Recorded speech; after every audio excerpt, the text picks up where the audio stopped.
बिस्मिल्लाहिर्रहमानिर्रहीम नहमदुहु व नुसल्ली व नुसल्लिम अला रसूलिल करीम।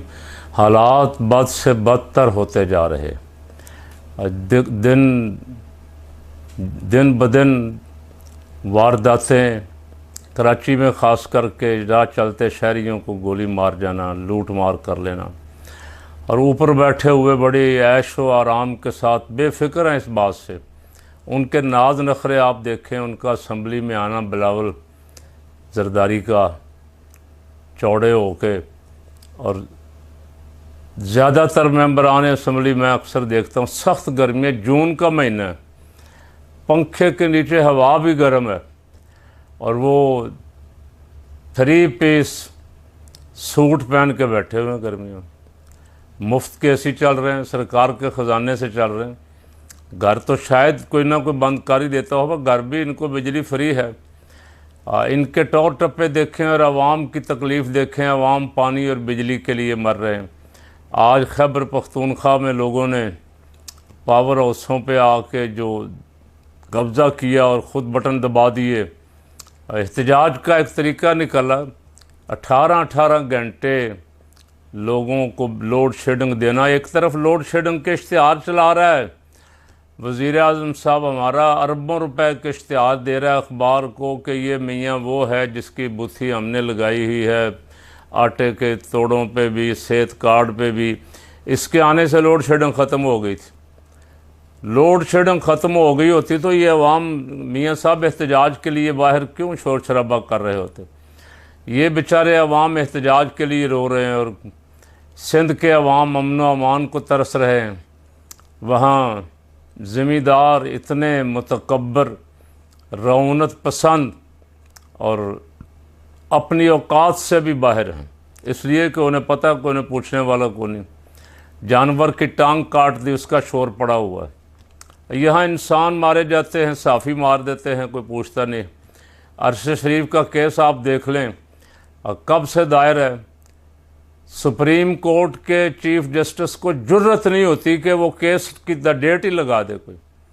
वो अपना टाइम पूरा कर रहा है या एक्सटेंशन के लिए कोई ना कोई नए से नए तरीके ढूंढ रहा है। जो केस सुने जाने वाले थे इंसानी हकूक़ के, उनको उसने सर्द खाते में डाला हुआ है, और जो केस उठा के बाहर फेंकने वाले थे, जैसे इलेक्शन कमीशन ने लाहौर हाई कोर्ट के फैसलों को चैलेंज किया है, उनको सुनने के लिए चीफ जस्टिस साहब के पास वक्त भी है, और उस बेंच में वो ख़ुद भी हर सूरत तशरीफ़ फरमा होते हैं, ताकि कोई इधर उधर से भी छोटी मोटी कोई मोरी भी ना रहे इंसाफ की, को जिससे कोई निकल कर इंसाफ ले सके। चारों तरफ रास्ते बंद करके चीफ साहब बैठ रहे हैं आजकल। हुकूमत जो है, हुकूमत को चूँकि पता है कि वो धांधली से आए हैं, जाली सिस्टम से आए हैं, फार्म 47 से आए हैं, वो चाहते हैं कि कोई अदालत हमारे केस भी ना सुने, कोई अदालत हमारे 45 फॉर्म भी ना मांगे इलेक्शन वाले, कोई हमें पूछे भी ना बुला के कि तुम जीते हो कि हारे हो। वो इस चक्कर में यही चेहरों से शर्म हया उठ गई है, और उसकी जगह नौसत ने ले ली। अब मियाँ साहब कल गुफ्तगू फरमा रहे थे, तो उनका लहजा, उनका चेहरा बता रहा था कि मियाँ साहब की बॉडी लैंग्वेज भी उनका साथ नहीं दे रही। मियाँ साहब परेशान हैं, उनको पता नहीं कब छुट्टी हो जाएगी। और आजकल उनके कुछ लोगों ने पॉलिसी बनाई है ना, कुछ 1-2 आदमी इस्टेब्लिशमेंट पे भी चढ़ाई करके रखें, ताकि इस्टेब्लिशमेंट कहीं इधर उधर ना हो जाए। और इस्टेब्लिशमेंट सोए हुए कारकुनों के घरों को दरवाजे फलांग के उठा के ले आते हैं, गायब कर देते हैं, और नून लीग वालों को नहीं पूछते। ख्वाजा आसिफ अगर खड़ा होके असम्बली में खड़ा होकर फ़ौज को गालियां भी देता रहे, बुज़दिल भी कहता रहे, लूट के खा गए हैं ये भी कहता रहे, इन्होंने हमारा सारा कुछ निचोड़ लिया है ये भी कहता रहे, परवेज़ रशीद जो मर्ज़ी इस्टेब्लिशमेंट हमारी पाक फ़ौज के ख़िलाफ़ होगा, उसको कोई पूछने वाला नहीं।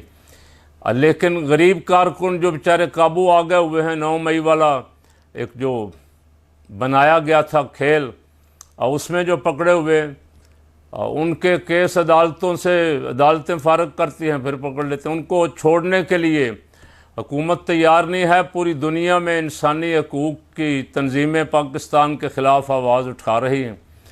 पाकिस्तान में शहबाज शरीफ को उनकी आवाज़ सुनाई नहीं देती, हमारी इस्टेब्लिशमेंट को उनकी आवाज़ सुनाई नहीं देती, मरीम नवाज़ को उनकी आवाज़ सुनाई नहीं देती, मोहसिन नकवी को उनकी आवाज़ सुनाई नहीं देती, इसहाक डार को उनकी आवाज़ सुनाई नहीं देती, ना जरदारी को सुनाई देती है, ना बिलावल को सुनाई देती है, ना पीपल पार्टी के जो जमहूरियत के 30 मार खान थे, चैम्पियन थे, उनको ये नज़र भी नहीं आ रहा कि हद तक इज़्ज़त का कानून पास हो गया है। ख़वातीन अंदर हैं, कारकुनों पे जुल्म हो रहा है, अदालतों में केसों के साथ जो कुछ करवाया जा रहा है, पीपल पार्टी वालों को नज़र नहीं आता। पीपल पार्टी वाले 100% से भी आगे अगर कोई फ़ीसद हो तो उससे भी ज़्यादा मुनाफ़कत करके अवाम को धोखा देने की कोशिश कर रहे हैं। कराची के अवाम बिल बिला रहे हैं और MQM उन कराची के अवाम को धोखा देने के लिए हफ्ते डेढ़ हफ्ते बाद एक आधा बयान दे देती है कि हम हुकूमत से जिसमें थोड़ा बहुत हुकूमत से नाराज़गी का पहलू नज़र आए, लेकिन जब अमलन हुकूमत के साथ खड़ा होने की बात तो सबसे पहले बूट पॉलिश करने वाले MQM वाले होते। MQM ने भी अपनी सियासत धोखे, जालसाजी, फ्रॉड पे इस्तवार की हुई है और अवाम कब तक, अवाम ने तो फैसला दे दिया 8 फरवरी को, अवाम को आप कब तक बेवकूफ़ बनाने की कोशिश करेंगे? अब अवाम के फ़ैसले के ख़िलाफ़ आप अवाम पे हुक्मरानी करना चाहते हैं तो ये जितने दिन आप ज़ोर ज़बरदस्ती से कर लेंगे, लेकिन अवाम इसे दिल से तस्लीम करने के लिए तैयार तो नहीं।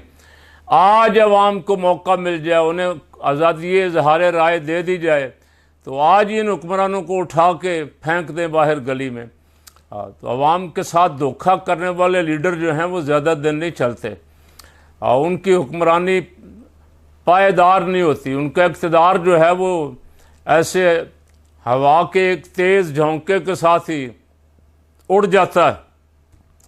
तो मेरी फ़कीर की आप अवाम से गुजारिश है कि आप ज़रा आंखें खोलें, होश संभालें। ऐसे जितने झूठे, जाली, फ्रॉडिये, धोखाबाज, लुटेरे हम पे मुसल्लत कर दिए गए हैं, इनसे जितनी जल्द हो सके जान छुड़ाएंगे तो मुल्क आगे जाएगा। अल्लाह इस मुल्क का हामी व नासिर हो। को कह रहे हैं कि 20 अरब डॉलर हमने कर्ज देना है इस साल के अंदर इस माली साल में, और हमारे पास है जो कुछ वो आपको पता है, वो तो हम मांगते फिर रहे हैं। IMF से कोई 1.5 अरब 1.25 अरब मिल जाए, देने कहाँ से हैं? इसलिए मुंह लटके हुए हैं। वज़ीर ख़जाना के साथ जंग है शहबाज और इसहाक डार की। वज़ीर ख़जाना को दबाने के लिए, वज़ीर ख़जाना को फेल करने के लिए तमाम हथकंडे इस्तेमाल, यानी जो हुकूमत में आए हैं जालसाजी से इत्तेहाद करके, वो भी एक दूसरे को गिराने पे लगे हुए हैं। तो इसका माना है कि ये बहुत जल्द सब गिरने वाले हैं। इंशाअल्लाह एक दिन हक़ का बोलबाला होगा और ये मुल्क बहुत आगे जाएगा।